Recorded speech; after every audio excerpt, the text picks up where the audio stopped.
Hi everyone.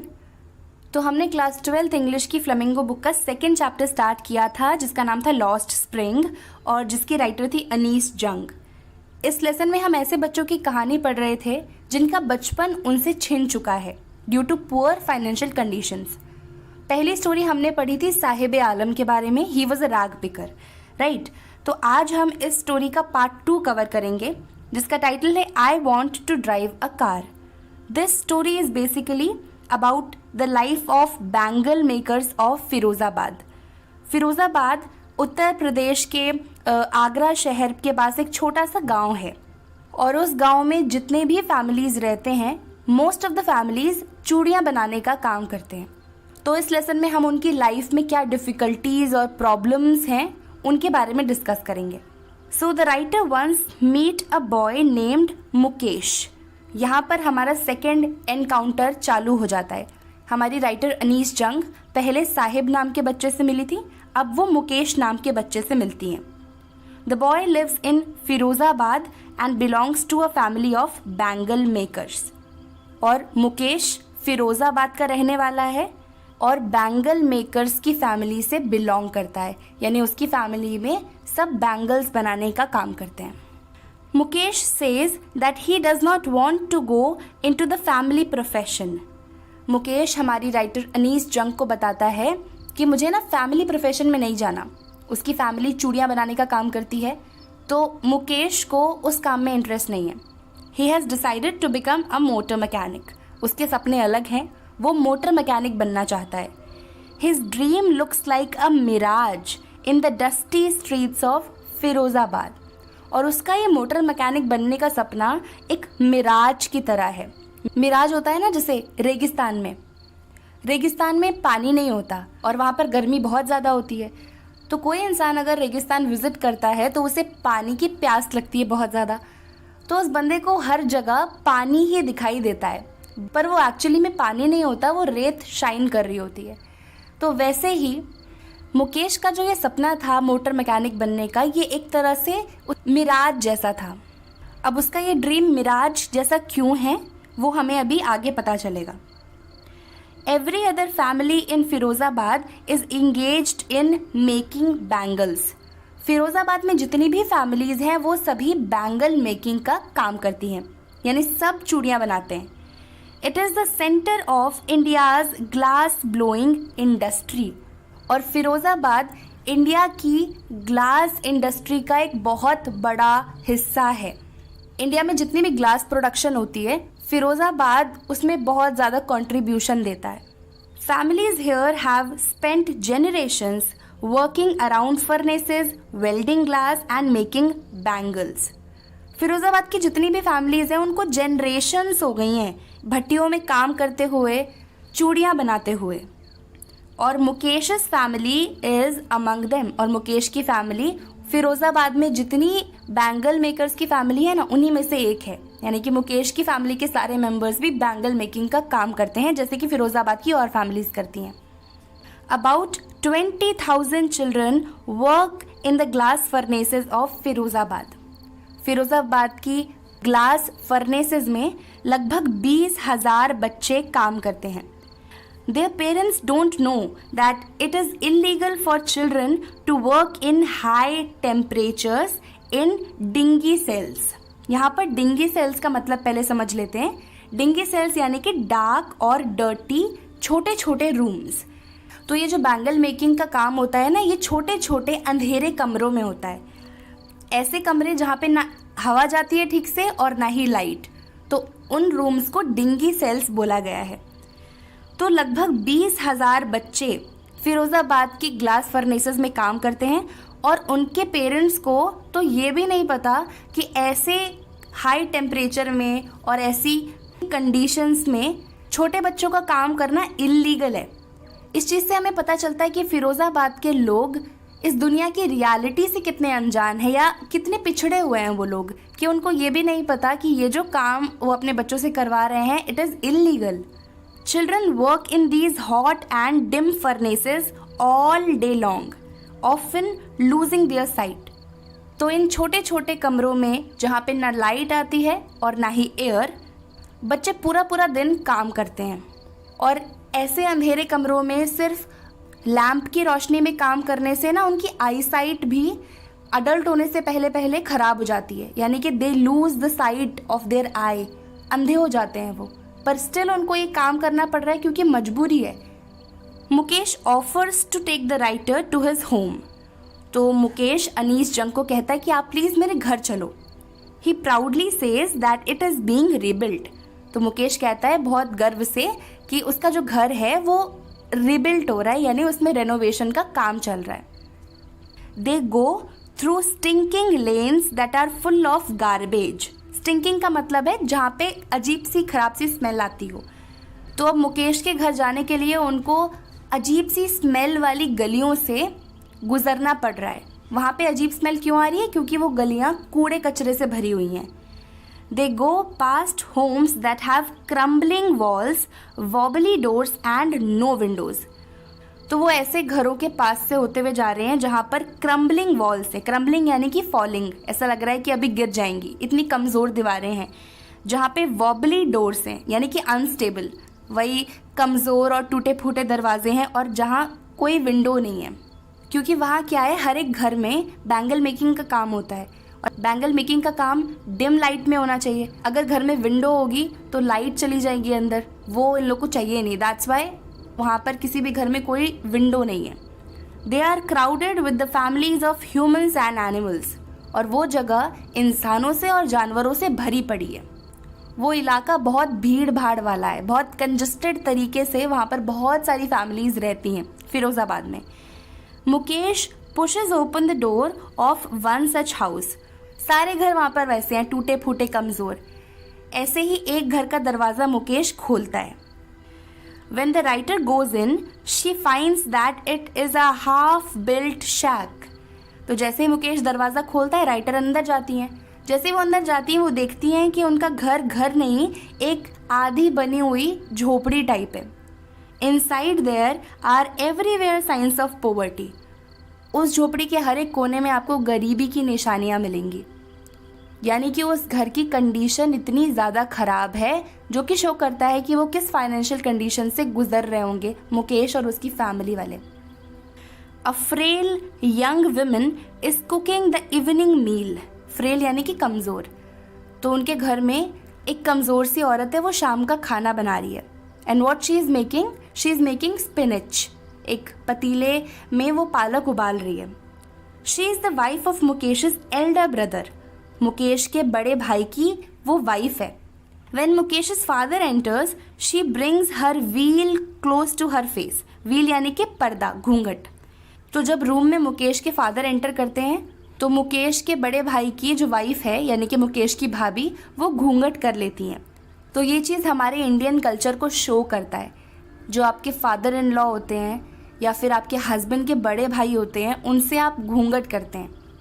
मुकेश's father has been doing labor for years. और मुकेश के पापा सालों से काम कर रहे हैं, सालों से हार्डवर्क कर रहे हैं। First he was a tailor and then a bangle maker, yet he has failed to renovate his house. इतने सालों के मेहनत और हार्डवर्क के बावजूद भी वो अभी तक अपने घर की ठीक ठाक मरम्मत नहीं करवा पाए। पहले वो एक टेलर थे, बाद में उन्होंने बैंगल मेकिंग का काम सीखा, पर फिर भी वो अपने घर को एक ठीक ठाक शेप अभी तक नहीं दे पाए हैं। He could not send his 2 sons to school and could only teach them the art of bangle making. और इतना ही नहीं, वो अपने दोनों बेटों को स्कूल तक भेज नहीं पाए। बस इतना था कि जो उन्हें आर्ट आती थी, बैंगल मेकिंग की आर्ट, वही वो अपने बच्चों को सिखा पाए ताकि थोड़ा बहुत कमा के वो बच्चे खा लें। He himself has became blind from the dust in polishing of bangles. और मुकेश के जो फादर हैं वो खुद अंधे हो चुके हैं क्योंकि बैंगल्स को जब पॉलिश करते हैं उससे जो डस्ट उड़ती है वो आइज़ के लिए बहुत हार्मफुल है। उन्होंने अपनी ज़िंदगी का इतना सारा टाइम बैंगल्स की पॉलिशिंग में गुजारा है कि उससे उड़ने वाली डस्ट ने उनकी आंखों पर बहुत ज़्यादा असर किया है और उनकी आंखों की रोशनी उनसे छिन गई है। मुकेश's grandmother says that it was all in their कर्म। मुकेश की दादी बोलती हैं ये सब उनके भाग्य में लिखा था, ये सब उनके कर्म में लिखा था। It was their destiny. Born in the caste of bangle makers, they have seen nothing but bangles in the streets of Firozabad. Mukesh की दादी कहती है कि ये सब हमारा कर्म था, it was a God given lineage. हमारा जन्म बैंगल मेकर्स की कास्ट में हुआ है।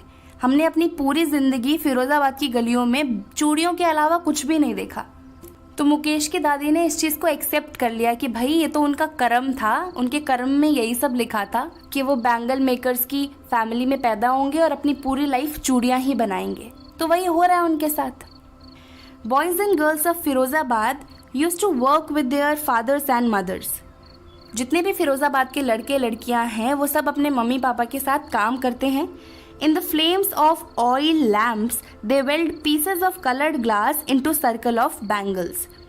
और ऑयल लैम्प से जो फ्लेम निकलती है उसी फ्लेम में वो ग्लास के टुकड़ों को वेल्ड करने का काम करते हैं। ग्लास के टुकड़ों को वेल्ड कर कर वो एक सर्कुलर शेप देते हैं और चूड़ियाँ बनाते हैं।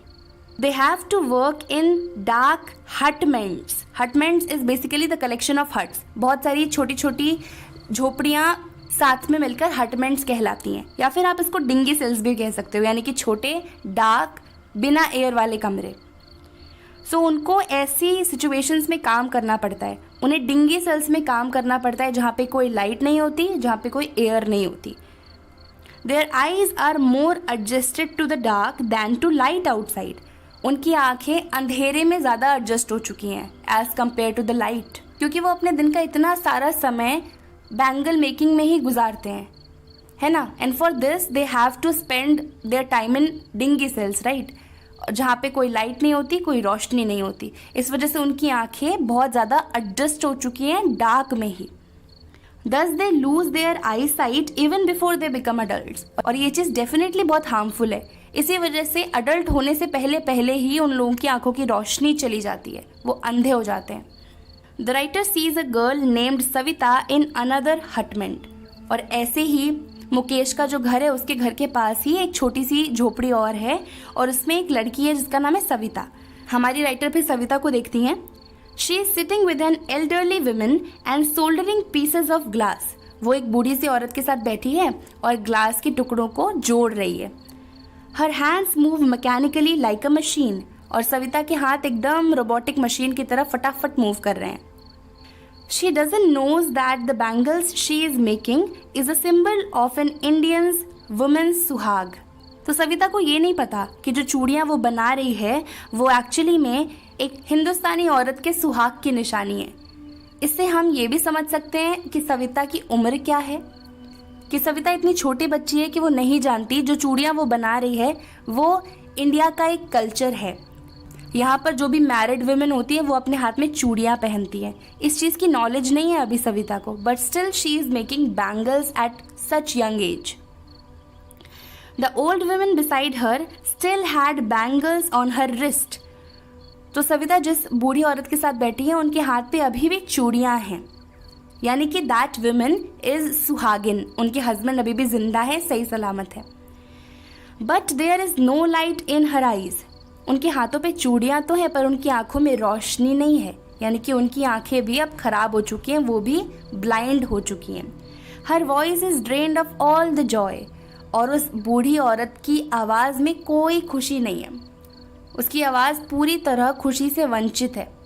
ऐसा लग रहा है कि उन्होंने लाइफ में बहुत सारी परेशानियां देखी हैं कि अब उनके आवाज़ से एकदम खुशी चली गई है। She says that she has not enjoyed even one full meal all her life. और वो एल्डरली वुमेन अनीस जंग को बताती हैं कि मैंने अपनी पूरी ज़िंदगी एक वक्त का भी भरपेट खाना नहीं खाया है, कि हालात इतने ज़्यादा ख़राब हैं कि पूरी ज़िंदगी बीत गई उनकी, एक समय भी ऐसा नहीं था जब उन्होंने भरपेट खाना खाया हो। Her old husband says that he knows nothing accept bangle making.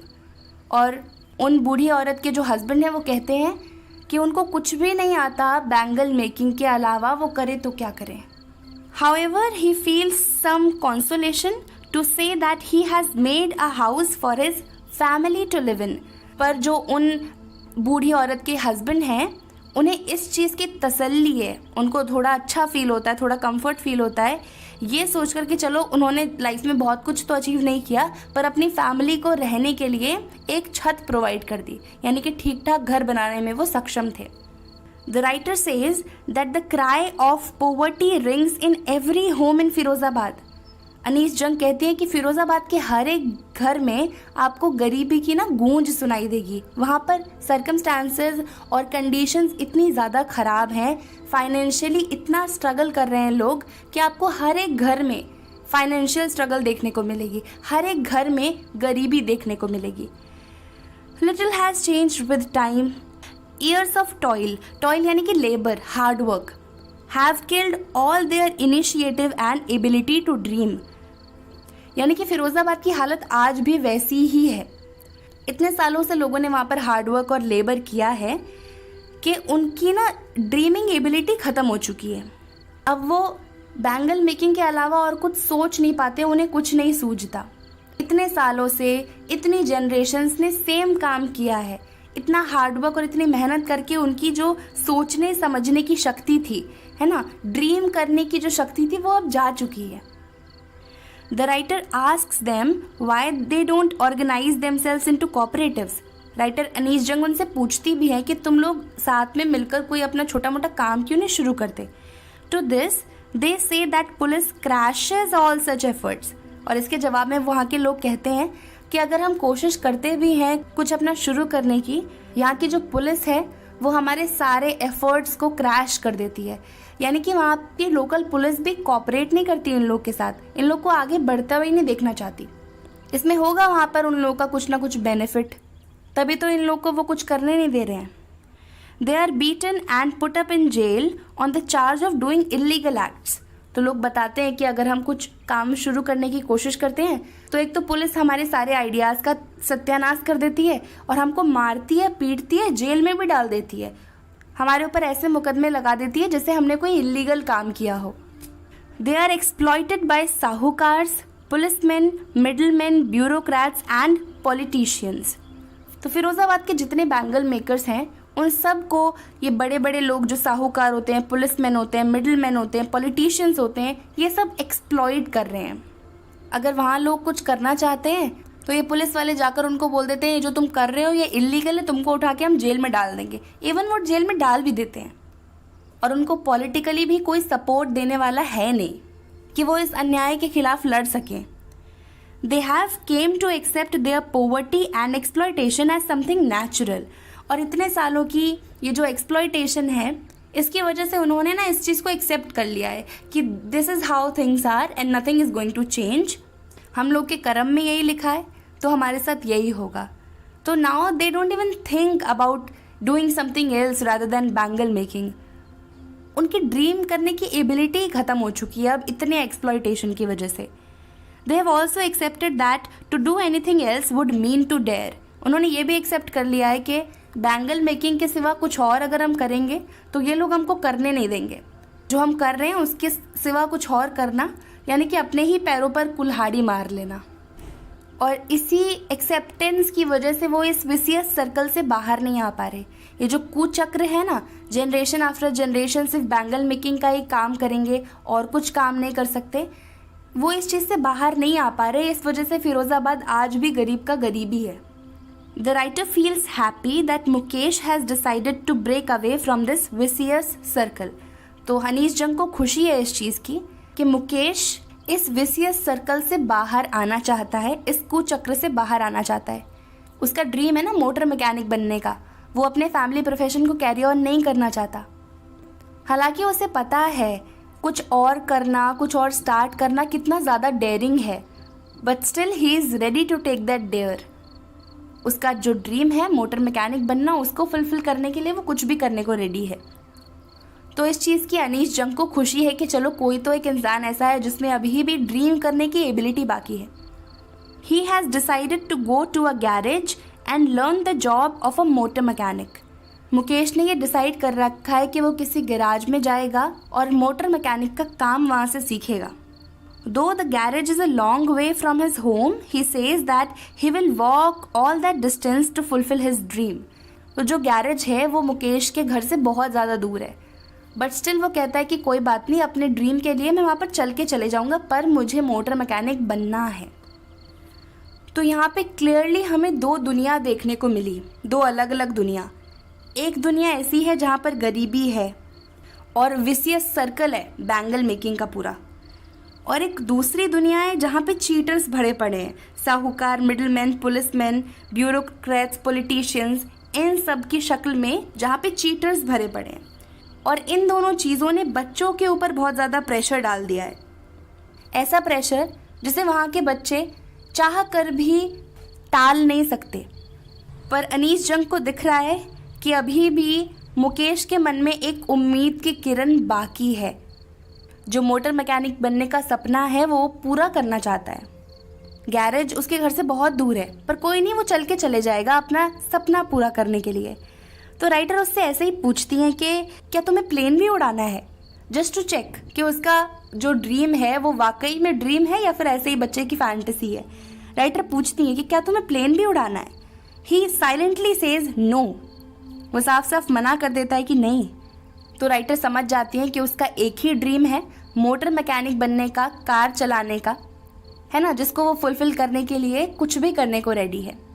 तो इसी के साथ ये लेसन यहाँ पर ख़त्म हो जाता है। इस चैप्टर के जितने भी पॉइंट्स थे हमने सब कुछ कवर कर लिया, कुछ भी मिस नहीं किया है, हमने सारी चीज़ों को डिस्कस किया हुआ है।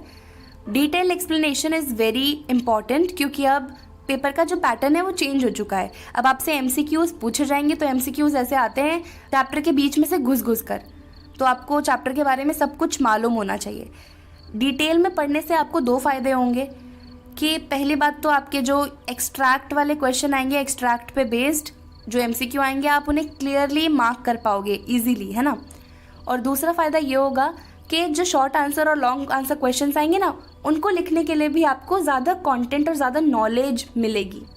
आगे आने वाली वीडियोस जो होंगी उनमें हम इस चैप्टर के एक्सट्रैक्ट बेस्ड क्वेश्चंस की भी प्रैक्टिस करेंगे, प्रीवियस ईयर क्वेश्चंस को भी डिस्कस करेंगे और आंसर कैसे प्रेजेंट करना है, उन सभी चीज़ों पर चर्चा करेंगे। एक बार हमारा सिलेबस खत्म हो जाए फिर हम ये सारी चीज़ें कवर करेंगे, ठीक है। So that is it for this video. Next video में मिलते हैं किसी और चैप्टर के एक्सप्लेनेशन के साथ।